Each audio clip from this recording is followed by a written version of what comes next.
Hola nuevamente, un saludo para todos y bienvenidos una vez más a mi canal en el que podrán aprender de ciencia con conciencia. En esta sesión y continuando con nuestro curso de química general, hablaremos de las relaciones periódicas entre los elementos.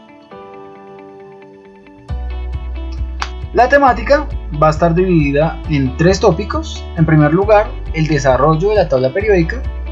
En segundo lugar, periodos y grupos de la tabla periódica. Y finalmente, las propiedades periódicas y su variación, los cuales van a ser desarrollados en dos videos diferentes. En este primer video hablaremos del desarrollo de la tabla periódica, pero antes me gustaría invitarlos a suscribirse a mi canal para que juntos sigamos aprendiendo ciencia con conciencia.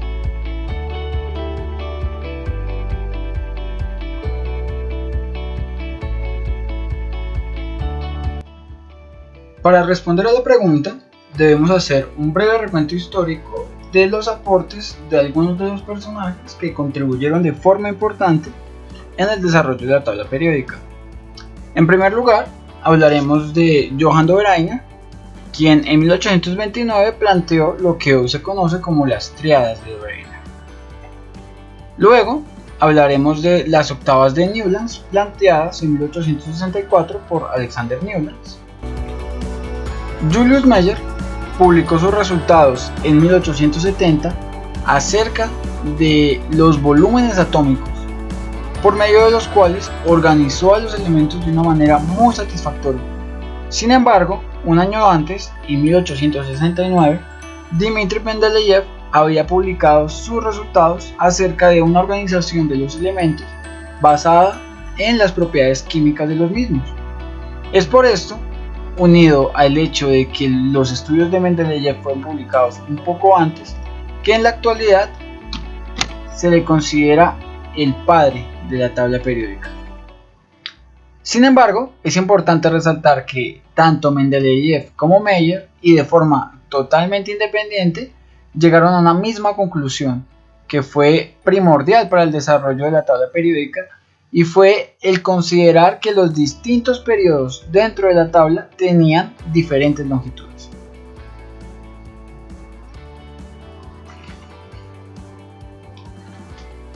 Desde finales del siglo XVIII, ya en la época de Lavoisier y de Berzelius, se había intentado clasificar a los elementos químicos.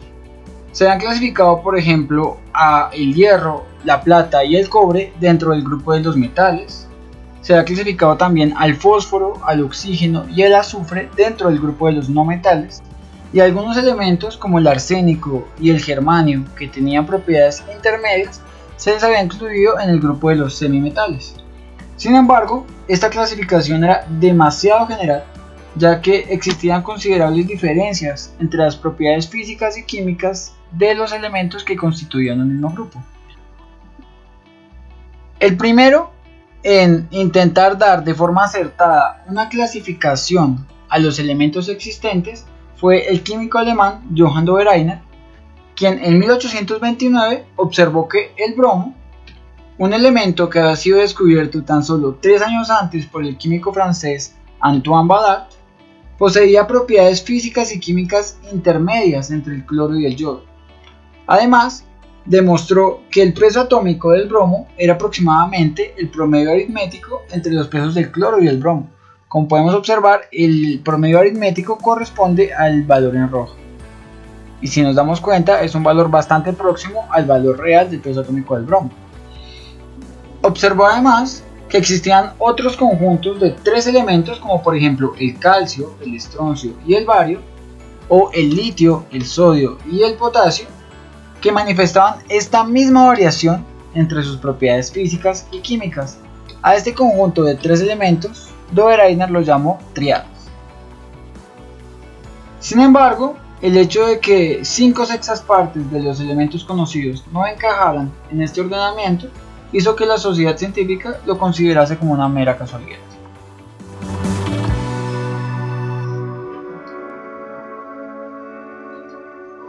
En 1864, el químico inglés John Alexander Newlands organizó los elementos químicos conocidos de tal forma que los pesos atómicos fueran siempre crecientes. En esta disposición encontró lo que podríamos llamar un orden parcial. Como podemos ver en estas columnas, los elementos que encontramos poseen propiedades químicas y físicas bastante parecidas. Ejemplo de estos son el flúor y el cloro, el litio, el sodio, el potasio, el berilio, el magnesio, el calcio, el boro con el aluminio y todos los demás que encontramos en esas columnas de color verde. A esta disposición, Alexander Newlands la llamó ley de las octavas. En música, una octava es un conjunto de 7 notas en donde la octava es de alguna manera un duplicado de la primera y el inicio de una nueva octava. Desgraciadamente, aunque en algunos casos podíamos encontrar propiedades químicas y físicas muy parecidas entre los elementos que estaban juntos, en otros casos nos encontrábamos con elementos que no coincidían en lo absoluto con los demás del grupo. Debido a esto, la sociedad científica no tomó en serio el trabajo de Newlands. Lo atribuyeron sobre todo a una mera casualidad. Y a pesar de que el trabajo de Newlands representa un paso más hacia lo que fue la correcta clasificación periódica de los elementos, en su época, a causa de las limitaciones de su modelo, recibió fuertes críticas e incluso llegó a ser ridiculizado. En una reunión se le preguntó si no se le habría ocurrido organizar los elementos en orden alfabético. Sin embargo, en 1887 Alexander Newlands fue condecorado por la Real Sociedad de Londres gracias a la importancia de sus aportes.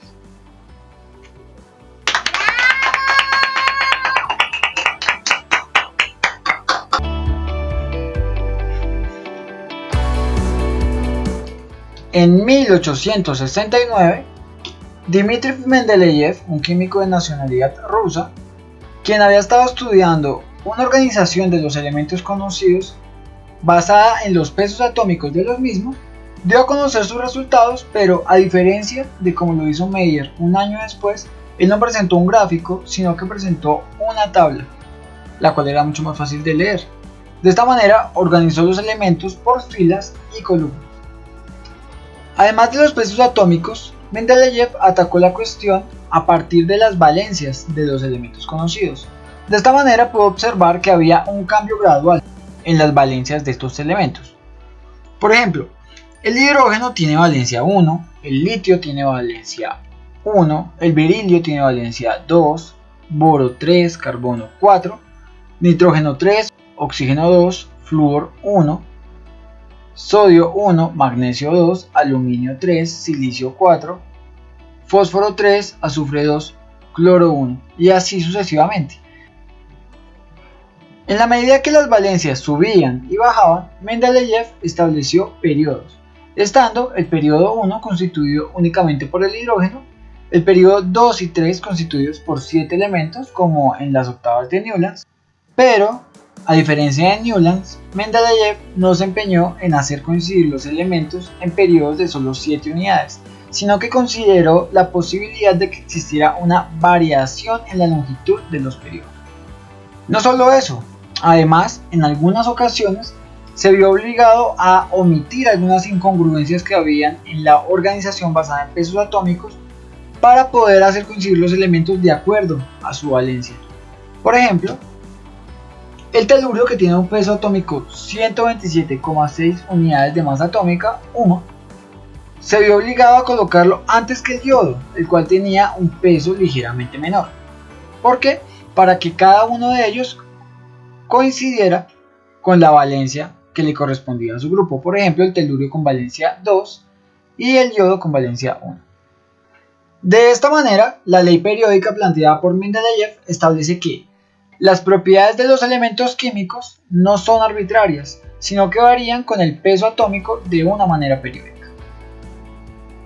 Chicos, como si todo lo anteriormente dicho no fuera poco, a Mendeleev se le ocurrió también dejar espacios en blanco dentro de su tabla, pero lejos de considerar los fallos dentro de su ley periódica, consideró que eran espacios en blanco para elementos que aún no habían sido descubiertos. De hecho, utilizando las observaciones hechas por Dobereiner, hizo la predicción de un elemento al que llamó Eka aluminio.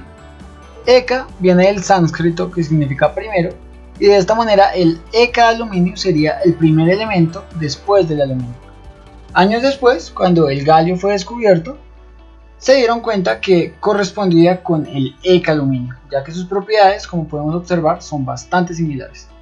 Es decir, que las predicciones hechas por Mendeleev utilizando su tabla eran bastante acertadas.